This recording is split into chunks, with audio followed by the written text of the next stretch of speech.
Welcome to Cross Border Interviews, the show where we dive into the insights of municipal political leaders from across Canada. Now, our mission on this show is quite simple: shine a light on the dedicated individuals who day in and day out work around the council table to shape the communities that we all call home. And for today's episode, we are honored to be sitting down and chatting with Silverton Councillor Leah Main. With a population of nearly 195 people, Silverton is British Columbia's second smallest municipality. Enjoy parks, campgrounds, shops, galleries, and a museum in Silverton.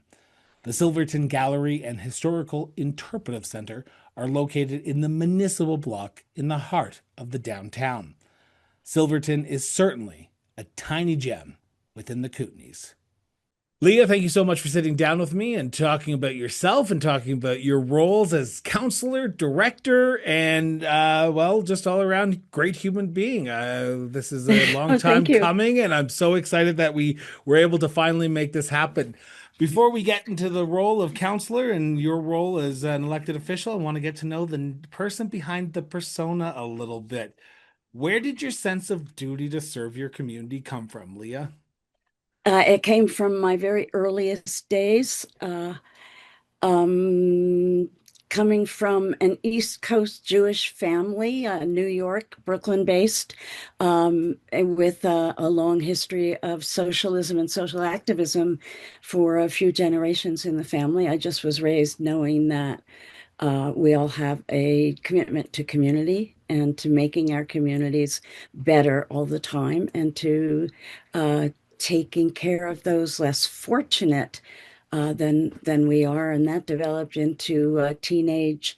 Um, I channeled my teenage rebellion into political action and participated in the civil rights movement in the States, and the anti-war and military recruitment resistance in the 1960s that led me to immigrate to Canada in 1967. And I began searching for community, and it led me eventually to this small, wonderful valley in British Columbia where folks do it, having a community at all relies on everybody participating. And Okay, we do that in practice every day. there's a lot to unpack with what you just said there. And I want to start with this very simple, but I think it's not a simple question and answer. How does a girl born and raised in New York, Brooklyn, become a counselor for the village of Silverton?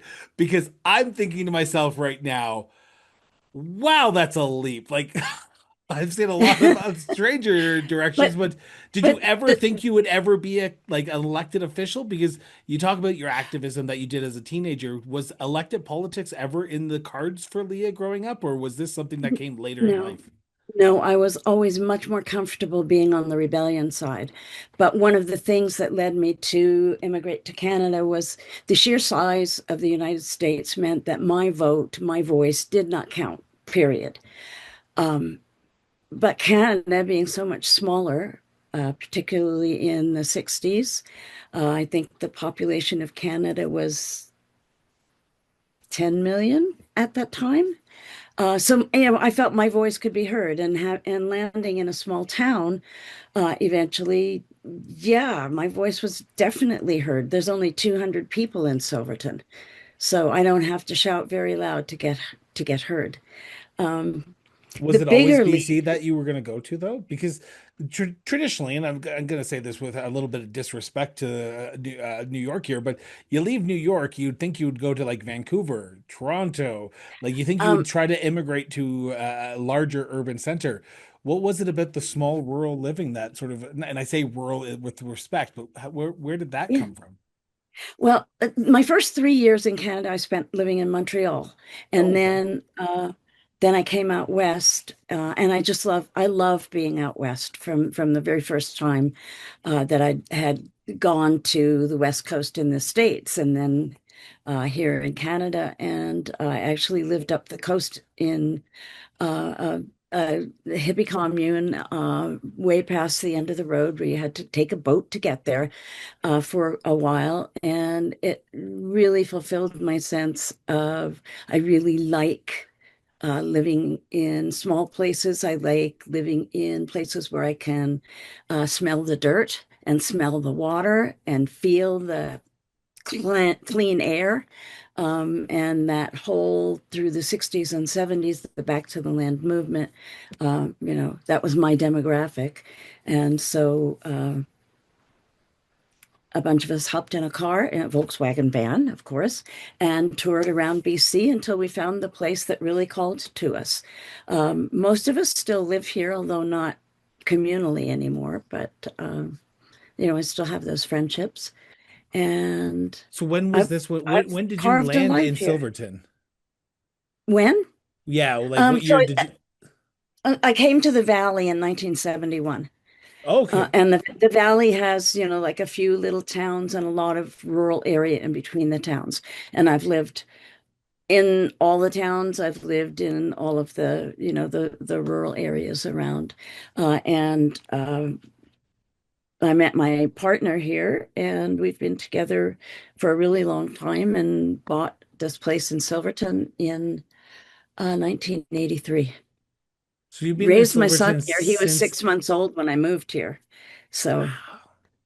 yeah, I've Okay, got we deep roots. But the bigger leap, Christopher, the bigger leap, bigger than from Brooklyn to Silcan Valley, was me being from a town of 200 people getting elected to the Federation of Canadian Municipalities board and meeting with MPs, senators, PMs, deputy leaders in Ottawa with blue hair. And they had to take me seriously. I which love it. I love it. which they should I take still anyone do committee serious. work with them. Yeah. Yeah, Um, okay, so there's a lot to unpack, and I feel like we're not going to do this is going to be like a four-part series with Leah Main, yeah, but I want to get to the point where so you arrive in Silverton, you lay your roots in Silverton in the 80s, early 80s, yeah, and then from what the records that I can find, and this is where I think I need your little help here. In 2008, you decide to run for council. I'm not sure if there's anything before yeah. 2008 because that's the only records that I can find where your name appeared on the ballot in Silverton, where That's you the were. first time I ran for public office. Okay, so Yeah, in Silverton, this is the first time you run for public office. yeah, What was yeah, going on in 2008 that you decided, okay, I'm no longer going to be a passive observer of politics. I'm going to get into the actual weeds of it because being a sort of someone who wants to talk about politics and actually doing politics is two different entities. yeah. What happened in 2008 when you decided, okay, this is the time for me to be on the ballot? Um, I didn't, I felt that the voices of many of the residents in Silverton were not being heard, that there was a very cliquish council. And I didn't like the direction they were going. And so an election came along and I put my name forward. I did not get in that 2008 election, but I got in the following year when there was a by-election. I got in by acclamation and And I have this served. is the part of the story I find fascinating with you because you get acclaimed in that by-election in 2011, 2015, 2019. It wasn't until 2022, your last election, where you actually had to run in an election. Like That's this, right. like what's in the water in Silverton? Is it a lot of people just happy with everything that's going on? There were some changes on council, people not running, people putting their name Yeah, forward, but like it seems like things were going smoothly during your time so far. And then in 2022, COVID-19, a lot of the other things that are going on, external factors. yeah, But your first election that you actually see your name on the ballot wasn't like until 2 years ago. yeah, How do yeah, you feel about yeah. that? Like, is it good to be acclaimed, or do you wish you had people actually running against you? Um, yeah, I got really spoiled by not having to run an actual campaign. So when I had to run an actual campaign, that was a shock. But being acclaimed is the same as being elected. Mhm. If nobody challenged my candidacy, because I always filed early, I made no, I've made no secret about it. Um, so people had the opportunity to challenge me on that, and it wasn't until this last election that there were a number of people who put their names forward, and we had an actual election. Are people So, engaged in Silverton? um, um, um, generally, no. It's just when things go off the rails that people get irate and come and get involved. So, like every So, other municipality, I'm hearing that. yeah, yeah, it is. So, yeah. And then, not to be outdone, once I had to run a campaign in Silverton, along comes the last federal election, and I threw my hat in the ring as an NDP candidate in the last federal election, and boy, was that an eye opener.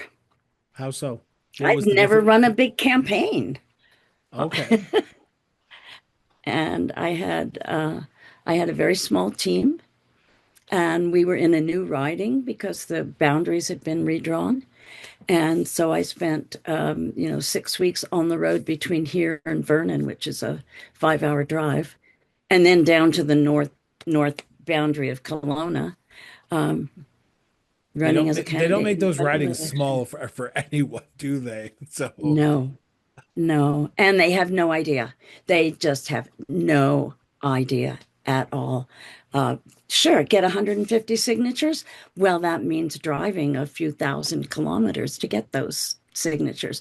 And so there really is a disconnect yeah. between urban and rural, and most institutions that make those policies through an urban lens. And that's why what has been happening at Federation of Canadian Municipalities is so important. And I served on the rural forum there for 11 years now, is getting that rural voice raised loud and clear, saying you can't develop policies for all of Canada without looking at things through a rural lens.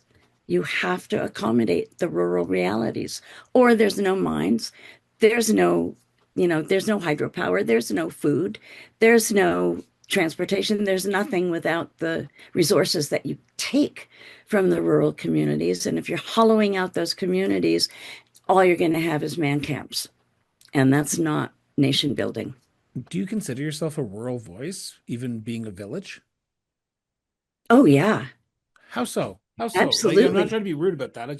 I find that fascinating because there's a very, and I was at the FCM convention just in Ottawa Yeah, just a few weeks ago, and I yeah, heard that concern is what is rural, what is urban, because the urban people who are traditionally more the rural urban voice, they would consider themselves urban, but they are in from what I feel like you're talking, they're more rural than urban. Would you consider yourself rural in Silverton? absolutely, absolutely rural.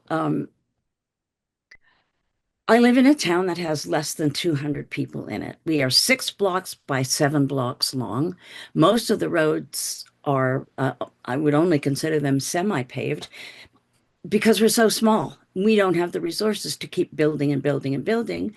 Um, I walk literally 5 minutes away from my home, and I'm in the woods with bears and deer and coyotes. I have deer coming through my house, through my yard every night. Um, Wow. the only difference is that these 136 properties have combined together to have a community water system. Okay. Not chlorinated because we keep it clean. And I can walk up to a reservoir, a 15-minute hike up the mountainside. Rural is not dependent on what the map boundaries are. Rural is dependent on what the living conditions are, what the access to services are, the distance to larger communities. And even, my closest large community, small city, is Nelson, with a population of 11,000. They are a rural city. they have the same things of, bears and coyotes living in town. They're small and we sit, each of these small pockets of people, of houses, we sit in this vast forest of British Columbia. And that forest isn't far away. It's like it's right there. Um, So I want to turn to the role of yeah, a counselor for a second, if you don't mind, because I'm sure. cautious of time, but I want to get this on the record because this is important from my perspective, because it gives Okay. me an idea of who you are as an elected official. I know you have made some very tough choices in your time in office, whether it be budgetary issues, whether it be road issues, water issues, X, Y, or Z. You've had to make some very tough decisions. But, and I can say this without knowing you that well, but I'm going to sort of paint a broad stroke. You've probably made tough choices that not everyone has agreed upon, whether that be the residents of your community, whether that be even council members. There are things that not everything is going to be agreed upon 100% of the time. For you, how do you make the best decision with the information you're provided for the community, knowing that not everyone is going to be happy with that decision? I try to work with my fellow council members to come to a consensus decision. When that's not possible, um, I think that all of us at that table feel comfortable saying, I object to that. I disagree with that. And have that be part of the record. So, uh, Is there it respectful could be a dialogue four to coming one. along? Pardon? Does it have to come from a respectful dialogue too? Because you're around Oh, that yeah. council table that you have to sort of agree to disagree, but be agreeable disagreeably, if that makes sense to the Yeah. people who are watching and Yeah, listening to this. absolutely. Absolutely. And if um, counselors need to be heard around the table, just like the people who live in the town need to be heard by the council members. So respectful dialogue, debate. Sometimes we're far apart. I mean, I have, a couple of people who sit at the council table are very politically conservative, fiscally conservative. I'm way over on the other end, you might have guessed. And then I have a couple of people who are in the middle. And so we all try to work together. We all try to come up with solutions that work for the village and for the regional district. It's not always possible, but you do the best you can and then you cast your vote. Do you think you've always been right in your votes with the information that you have at the time when you make that vote? Um, Or do you look backwards on issues? Because that's the one thing that I find hard oh, it's any elected official, right? You're making yeah, a decision in a snapshot in time. You're making a decision that yeah, is happening, and I'm just picking a day unilaterally here today. You're making yeah, a decision based on the information provided on June 12th, 2025. Now, on yeah, June 15th, 2025, you may know something completely different, and you have to look back and say, well, I made the decision based on the information that I had. yeah. Can I go back and do it? Can I go back and revote? Yes, you can technically try and open up a decision that's already been passed, but it's hard. So, do you feel like you have always made or tried to make the best decision? I've always tried to make the best decision. As circumstances change, as new information comes to light, as I learn more about things, about the way Yeah. things work, about the way things are, I look back and sometimes I go, "Oh, oops." They can't I've always win. been You can't always win, and I've been at this long enough to go, well, I tried my best. I Have you really enjoyed tried. it? Because you've been I on love it. council now for 14 years, if I'm doing my math Yeah. here, 14 years correctly. Have you enjoyed it? Yeah. Yeah. Are there I are do. there I days do. that I they love get it. you down? Because I'm hearing I have a friend who wrote a book called The Uncivil Society, which is about the uncivil ways that people act towards their elected officials, especially at the Yeah. municipal level. you seem to just let things roll off your back and be able to just go about your day and make sure that the best decisions are made. Does it ever get to you, or are you this It positive at all always gets times? to me. It Really? always gets to me, but um, I'm more stubborn than they are. So, so I'm still here. And so saying this is the last, my last term in office But by choice. you're not running again in next year. No, I'm not planning on it. No, Oh, I've there'll I've be a done it long lot. enough. I want to get back to other parts of my life. I most of my adult life, I have been a musician.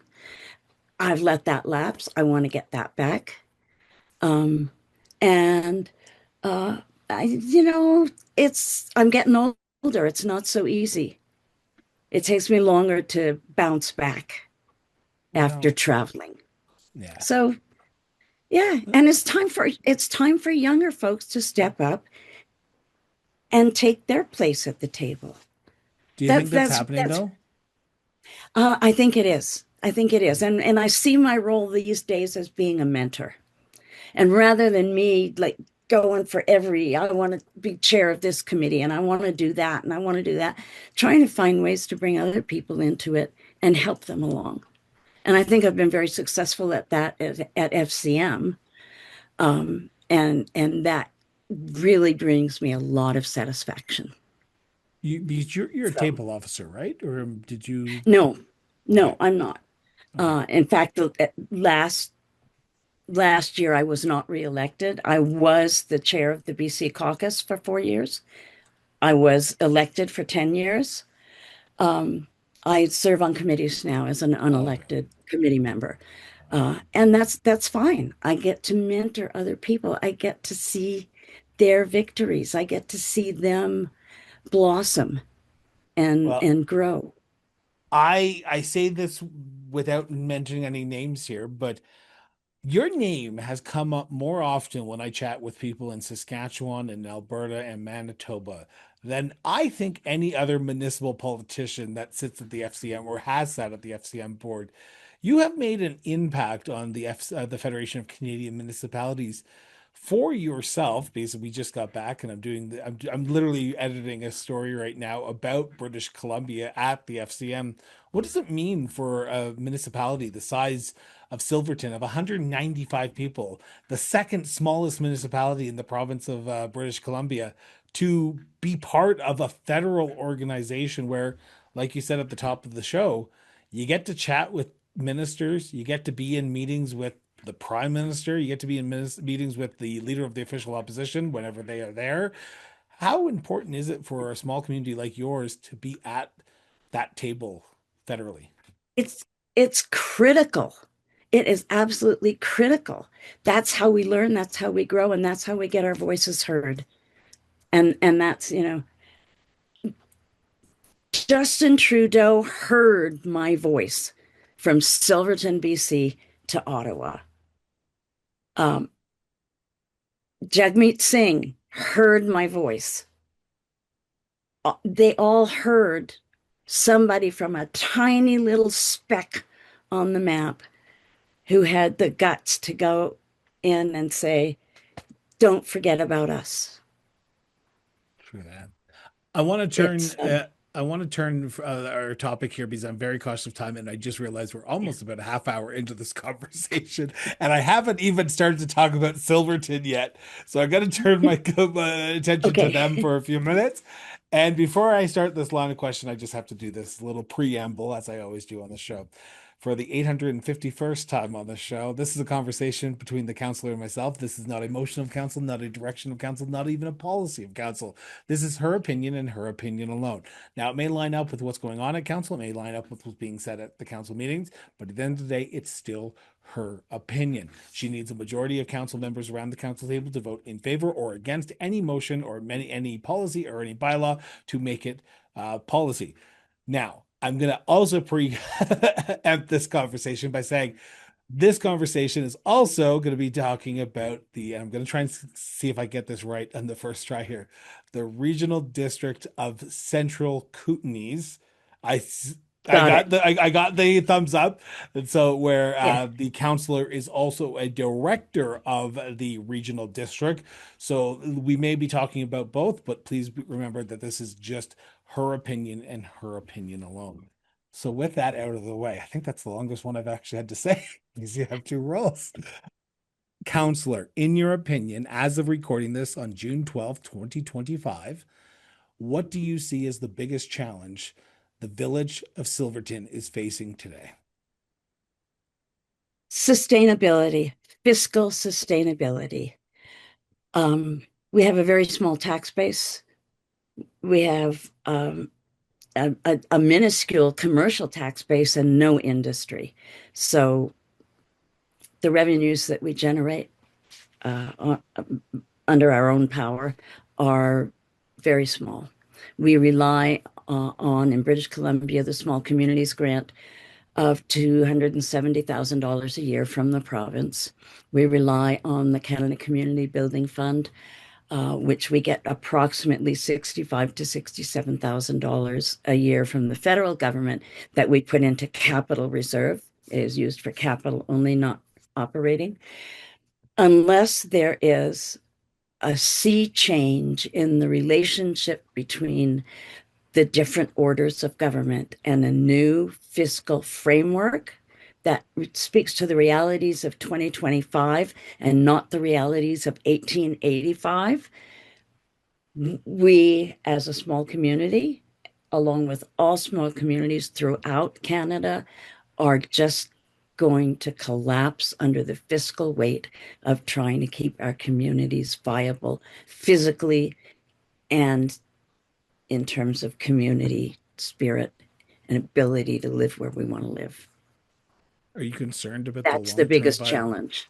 So you talk about the long-term viability, the fiscal viability of Silverton. Can I ask a very political question? And if you don't want to answer it, I completely understand. What does Yeah. Silverton look like in 5 years if things don't change?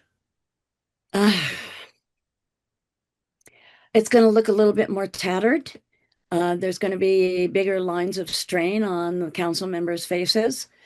Um, but I think that we will, within the next 5 years, start having conversations with uh, our collegial municipalities to the north and south um, about creating a slightly different relationship that could become something like a district municipality.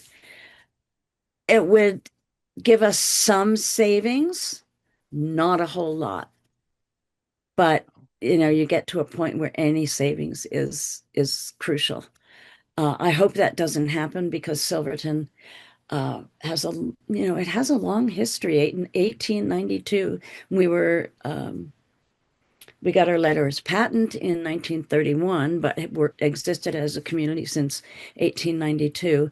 And we have pride in being Silverton, just as New Denver has pride in being New Denver, and Slocan has pride in being Slocan. And I think we might be able to find ways to collaborate enough to keep all of us viable without changing the governance model. But we might have to change the governance model. You were at the FCM convention like I was, and Mark Carney, the prime minister, spoke and he said he wants to make municipalities whole. And that means more funding for them and better funding for them when it comes to building housing.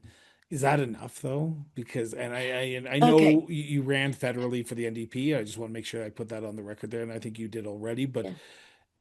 what can the federal government or provincial government do to ensure the viability of Silverton tomorrow?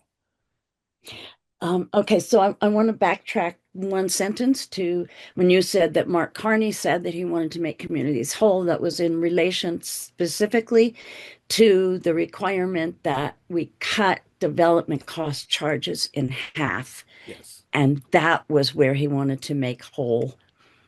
And that is like this much of the pie.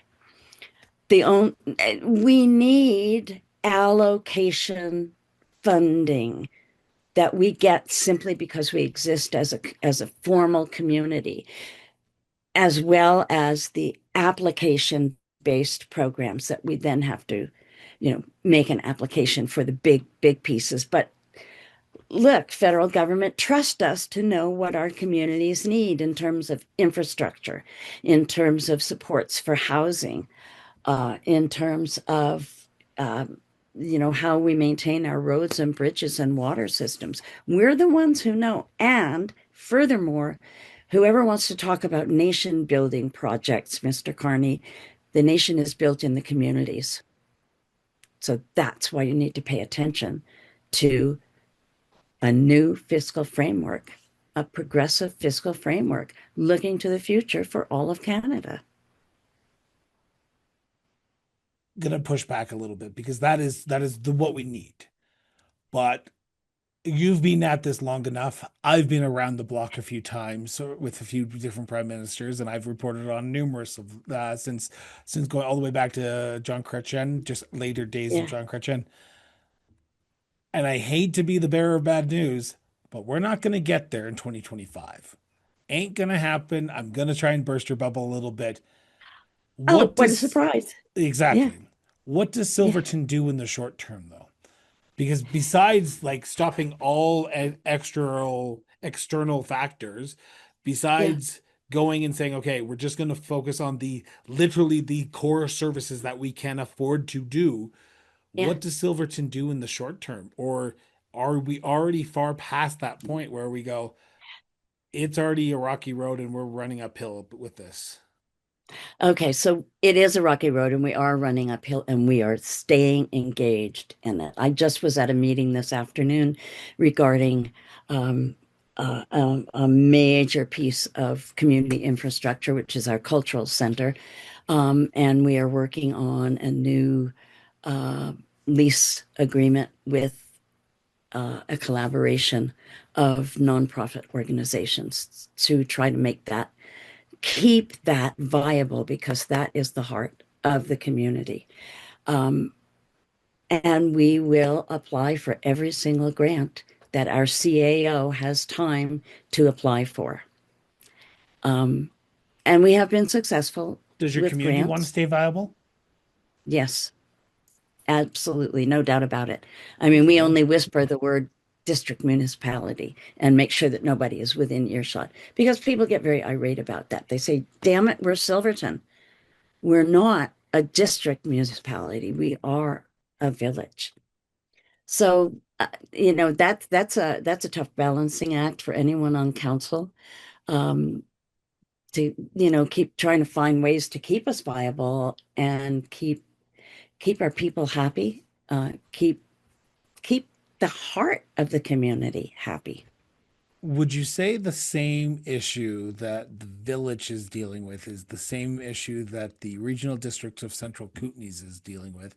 Or is the regional district dealing with something far more pressing? Because I've spoken to a few mayors and directors from your area, and what I hear is housing, housing, housing. We need more housing because people want to move they want to move away from Vancouver, they want to move Hmm. away from Kelowna, and they want to get into the smaller areas, the villages. Yeah. Are you seeing when you're around that regional district table? A difference Mm. of challenges that they're facing compared to your village? Yeah, yeah, absolutely. And um it's a difference in focus and it's a difference in scale. At the regional district level, housing, housing, housing, but where's the infrastructure to support that housing? Where's the land use planning document that will guide that development? What are the mechanisms of governance? How can we support community water systems? How do we get the funding to support community water systems? And that's, if you don't have potable water, you cannot build safely. People go ahead and do it anyway. The other thing that we're dealing with when you say housing is we have unhoused populations that we deal with. And big surprise to the people who in the big cities who think they have all the homeless people, they don't. We have people living in the woods because that's where they have to live. They don't have homes. They don't have any place to live other than a tent in the woods. So Yeah, we get to deal on a whole different level like that. And the legislation around regional districts is quite different and distinct in British Columbia, different than municipal regulations. And so we also are engaged in a provincial process of reexamining the legislation around regional districts while we're still governing the regional district and trying to make those federal Canada Community Fund dollars stretch as far as we can amongst 11 rural areas, electoral districts. Um, and finding ways to support uh, fire halls and volunteer fire departments. Um, Wildfire, what's the interface between our structural firefighters and the wildfire firefighters that are, we're dealing with very rural, we're dealing with unincorporated as well as incorporated, and we need to find ways for them to work together, uh, not just municipally, not just local government, but community safety issues. And they're very tricky. We had fires last year. Silverton was evacuated. Slocan was evacuated. Some people refused to leave, caused big kerfuffles. Some people stayed and protected their properties. My son lives outside of Silverton, and I wound up driving up a mountain road to rescue his guitars and his truck from an encroaching wildfire, stomping out embers that were landing on the ground. I'm the mother who walks through fire for my son. Whoa, whoa, whoa, These are whoa. things that For we your deal son's with every day. guitars. For your Yeah, son's guitars, and not his for truck. yours. Come on, give me some poetic license there. Yeah, so yes, the things that we deal with in the regional district are a bit different. And as a municipal director, I have to find a way to make decisions for the regional district that don't disfavor Silverton. But I'm there to make decisions for the regional district. Is that hard? It's Because very hard. you're elected There's by the people. Well, I was going to say you're elected at all times by the people of Silverton, but you're acclaimed and now you're elected. But yes, Yeah, you are there to represent the people around the council table, and the people have put their trust into you when you go to those directorial meetings, when you go to those regional council meetings. While you have to look at it as the regional district of Central Kootenays, there has to be a moment when you have to say, how is this going to benefit the people of Silverton? Because, and I'm yeah, going to use I haven't used this quote in a very long time on this show. So feel special. For the 851st time, I get to say this. The needs of the many outweigh the needs of the few or the one. As Spock said in Wrath of Khan to Kirk as he was dying from radiation yeah, poisoning, how do yeah. you ensure that the people of Silverton feel like they're getting their benefits with you being on the director as the regional counselor, as a regional director? Because there must be days where you go to those meetings and say, this is not going to benefit us, but the people of Silverton are going to have to pay a little bit into this pocket. Yeah. Uh, so depending on what the specific issue is, I will approach it differently.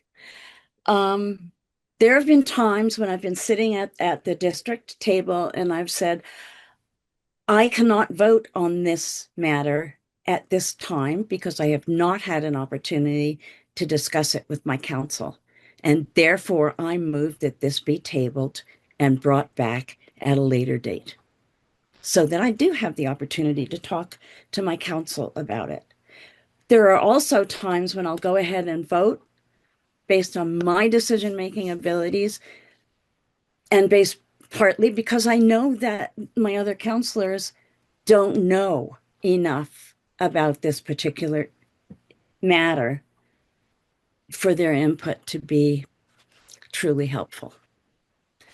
So it's again, it's a tightrope. It's walking a fine line. Does it get easier, When, the tightrope?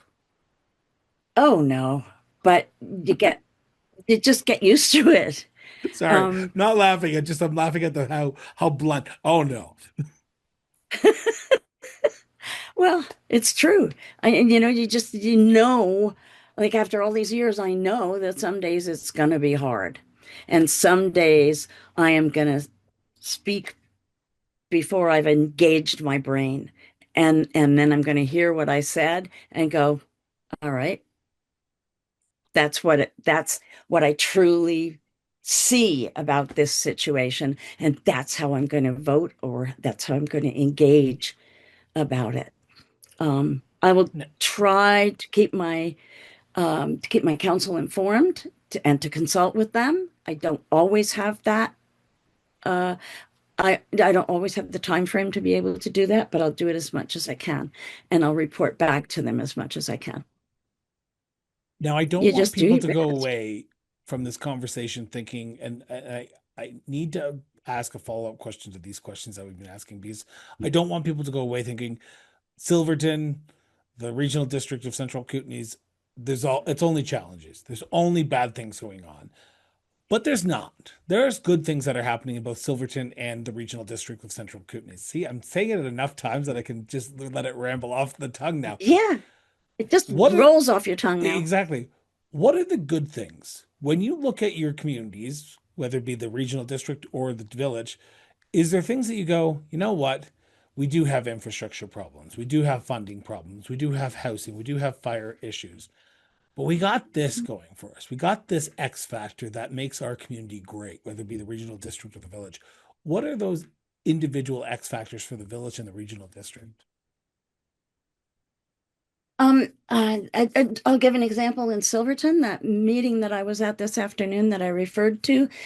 A coalition of three cultural societies came together to to be part of the solution of how we're going to uh, administer and govern our cultural center. They stepped up to the plate, and they always have, and they always will. And that feels good. And what felt best about it was that they felt confident to come and have that discussion with council. Um, Silverton's pride in itself, its distinction from what's around us, I think that's important. I think that's important. I mean, every person has an identity, and every community has an identity. We live in the most beautiful part of the world ever, and I know that everybody in Canada says that, and it's true. It's absolutely true. We're proud of where we live. We're proud of the fact that we're a community, that if somebody gets hurt, everybody will come and help, regardless of the fact that you haven't spoken to them for 5 years because you're still mad at them for leaving their garbage out overnight. It doesn't matter. It's a small Speaking from town. It's experience like, there, Leah, ooh, a little bit. what's the It's demographics of Silverton? Is it a more young family or is it an older demographic? it's changing. It has a reputation as being a place to retire to, but we also have a number of families with young children. The school bus picks up a big passel of kids every morning and drops them off every afternoon. And so it's becoming once again more of a mixed demographic community. But we are facing the challenges of a lot of folks needing to go away to work. But we also have a lot of folks who are moving into this area who are able to work. They work remotely, and so they can live here in comfort and keep their families whole. So I want to turn to my last subject here, and it's my favorite subject because I have tried to keep my promise on this show that I've said since day one, since I started this show. If you come on this show, I come to your community and I visit your community and spend my hard-earned economic dollars in your community. What should I do? What should a tourist do? Because this is airing at the end of June, so we've got the summer ahead of us. What should tourists do in the village, the regional district that you want people to come explore this summer? This is the outdoor recreation capital uh, for not just for world-class athletes, but for, for families, for people for the weekend warriors. We have hiking trails, we have mountain climbing, we have um, mountain bike courses, we have adaptive bike courses in the mountains, and we have great campsites, campgrounds, both provincial, municipal, and private. Culturally, there is theater, there is music, there are art camps, there are acting camps for kids of all ages. There's a lot, a lot to do. What's your favorite thing to And do? you Well, can even you can rent paddle boards and kayaks. You can get out on the lake, which is one of the cleanest lakes in North America, and it is a natural lake, not a reservoir. what lake is it You can on? eat the fish you catch, slow can. Slocan Lake. So, Yeah. what do you do after a long day of council meetings, besides trying to pick up your instruments whenever you can? Is there something you can do to just decompress after a long day of being around the regional district council table or being around the village of Silverton council table? I go on gentle hikes and I garden. Oh, I garden a lot. That's so my that's your downtime? yeah, yeah. That's where I feed my soul. So I have one last question. I want to thank you so much for taking time to do this interview, Leah, but this is the important question. You've kind of encapsulated it already in our 45-minute conversation, but I need you to give me the elevator pitch. What makes the village of Silverton, the regional district of Central Kootenays, such a unique place to live, to work, and to raise a family? It's beautiful, it's clean. People look you in the eye and they pass you on the street. It's not like New York City where you don't make eye contact with strangers. It's a down to earth in more ways than one. Uh, Community of communities, if I'm speaking of the regional district as a whole, which is almost the size of the state of Rhode Island, with 65,000 people living in it, there's wide open spaces, the recreation opportunities, the challenges. Um, it's quiet. And the best example I can give is during COVID, when the people in the cities had to stay indoors because it wasn't safe to go outdoors because you were going to meet up with someone who was potentially infected. We had the great outdoors and could go outdoors, get away from everything, and still be as isolated as we were required to be and as we needed to be. Um, that was the lifesaver for so many of us. Leah, counselor, director, all around amazing human being. Thank you so much.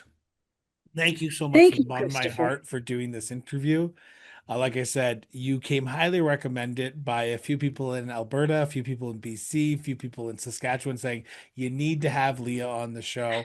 So I'm so happy that we connected at FCM and we were able to do this interview and just chat. And I feel like Silverton is a gem within the Kootenays, and you are a gem within Silverton. So I want to thank you from the bottom of my heart for doing this interview, Leah.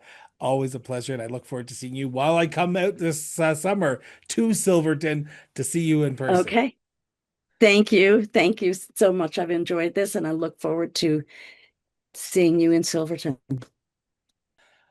Thank you so much for tuning in for another episode of Cross Border Interviews. Now, we hope you've enjoyed today's conversation because it is our last Thursday episode until September. That's right. Starting next week, we will have brand new episodes only one day a week of the Cross Border Interviews. That's Wednesday, every Wednesday from now until September. We will have brand new episodes at 8 a.m. Mountain Standard Time, 10 a.m. Eastern Standard Time of municipal leaders from across Canada. Now, to stay in the loop and make sure you never miss one of those upcoming episodes, be sure to subscribe to the show on your favorite podcast platform or on YouTube. And follow us on social media on all the social media networks. Now, your support means the world to us. If you can, share this episode with your friends, your family, and even your community and help keep the conversation going. Now, also, if you can, and I know this is a big ask, but it's a simple ask if you can, give us a review, give us a like, give us a rating on Spotify, on Apple Podcast, on YouTube to ensure that the algorithm gets us connected with more people just like yourself, to viewers just like you who want to learn more about municipal governance in this great country of Canada and potentially from time to time around the world. So, until next week, until next Wednesday, actually, stay informed, stay engaged, and we'll be back with brand new episodes next week. Till then, everyone.